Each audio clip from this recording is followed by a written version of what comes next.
Have you ever wondered why the narcissist you knew, maybe even loved, ran your name through the mud the moment things ended? Why they told your secrets, twisted your story, and made you look like the villain? Today, we are breaking down the real reasons narcissists engage in smear campaigns and why they seem to have no problem weaponizing your most vulnerable moments. And that is the narcissist for you. They thrive on weaponizing vulnerability. But stay with me, because understanding this is a critical step in reclaiming your power and protecting your peace. My name is Iyabo, and by the grace of the Almighty, I'm a narcissistic abuse survivor. On this channel, I share biblical wisdom for dealing with the scourge, the pain, and the mess of narcissistic abuse.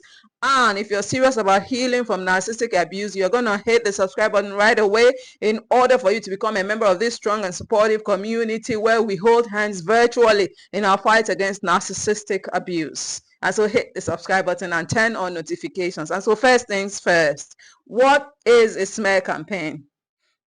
A smear campaign is a calculated attempt to ruin your reputation, a calculated attempt to ruin your credibility, a calculated attempt to ruin your relationships, usually after a falling out. Just because you've left the narcissist, he spreads rumors, she spreads rumors, twists stories, or tells half-truths.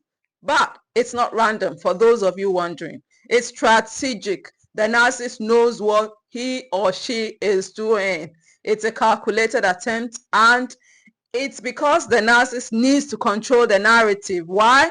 Because if people believe your version of the truth, the narcissist loses power. And the one thing a narcissist can't stand is losing power. For those of you who don't know, a narcissist thrives on power and control, thrives on wielding power and control, and cannot stand losing power.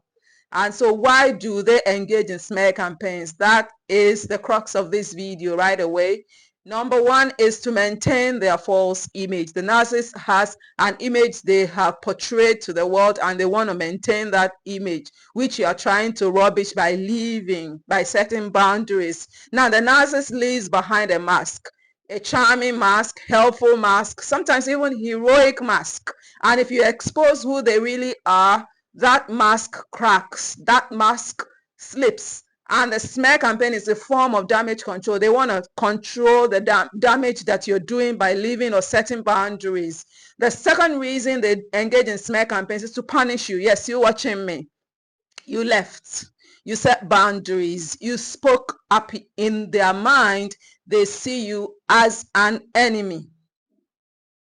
Because they see you as an enemy, they attack your character to get back at you. And so the smear campaign is an attempt, a calculated attempt to get back at you. The third reason is to secure flying monkeys. They want supporters. They want people to defend them. They want people to believe them. And they want people who will even attack you on their behalf, because flying monkeys are the supporters of narcissists, and they need them through the smear campaigns. And then fourth reason why they engage in smear campaigns is to avoid accountability. If they paint you as crazy, toxic, they don't have to take responsibility. They stay the victim in their own story. And so they show you up as the one who is responsible for whatever it is that is happening to them. Now let's talk about something even more personal. Why the narcissist shares your deepest secrets. Now you trusted them. You confided in them, and now they are using that information to hurt you. They are using that information to damage you. They are using that information to harm you. Why? The narcissist has his or her reasons for sharing your deepest secrets, because your secrets give them power. Your secrets give them power. It's your most vulnerable moment, and they use that as power. The first reason they share your deepest secrets is because they want to use your secrets as weapons. What you said in vulnerability becomes ammunition. They weaponize your vulnerability. They use it to shame you. They use it to control you. They use it to turn other people against you. That is the narcissist for you. Been there, done that. The second reason is the second reason they share your deepest secrets is because it makes them feel superior. They get a twisted sense of power from knowing something, quote unquote, damaging about you. And so it gives them some sense of power. The third reason they share your deepest secrets is because they lack empathy and boundaries. How on earth will somebody share secrets of another person that were shared in confidence, if not a narcissist? And to a narcissist, your pain is not secret. Your trust is not honored. They don't protect vulnerability. Rather, they exploit it. Rather, they expose it. That is the narcissist for you. Now, the fourth reason why a narcissist shares your deepest secrets is because it supports their smear campaign. They use your own truth out of context to make their lies sound more believable. And so that is why they share your deepest secrets in public, and you hear your stories all about stories that you confided in the narcissist only, you begin to hear all about. So what can you do? Number one, go no contact or low contact. NO contact or LOW contact. You go no contact or LOW contact. Stop giving them new information that they can use against you. Protect yourself by keeping your mouth shut to the narcissist. The second thing to do is to document everything. If you ever need to defend yourself, you will need proof. And so document voice notes, save voice notes, save emails, save, record voice calls. Do everything to gather evidence. And the third thing to do is to reclaim your story. You don't owe anyone an explanation, but you do owe yourself the truth.